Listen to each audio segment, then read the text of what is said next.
VP Chiwenga speaks against house demolitions.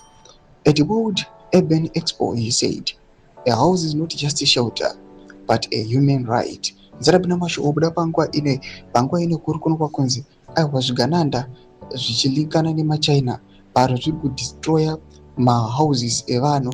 Chitiko chakanyatsoonekwa kuti ichi chiri inhuman. How come a Zimbabwean fights another Zimbabwe? Chitiko chinyatsoonekwa kuti munyika yeZimbabwe people they are not well represented. Don't go subscribe or like it on the bell icon. Makomi Shamdanyura Chiti. Zimbabweans left homeless. Harare City Council demolishes thousands of houses. You might not agree with me when I always tell you that Chiwenga is people-centered.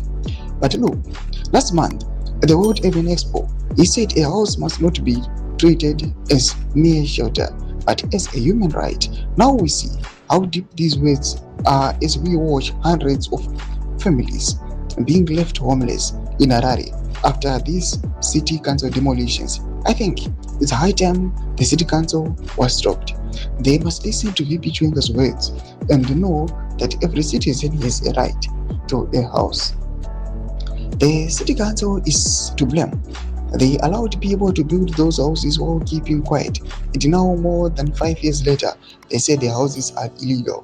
Where were they when people were buying those tents and building their houses? It's a high time the affected people formed a board. That board should take their grievances to VP Chiwenga's office. I strongly believe VP Chiwenga will do his best to stop those demolitions. Some government ministers are busy trying to change the constitution without a referendum. The Zimbabweans are being left homeless.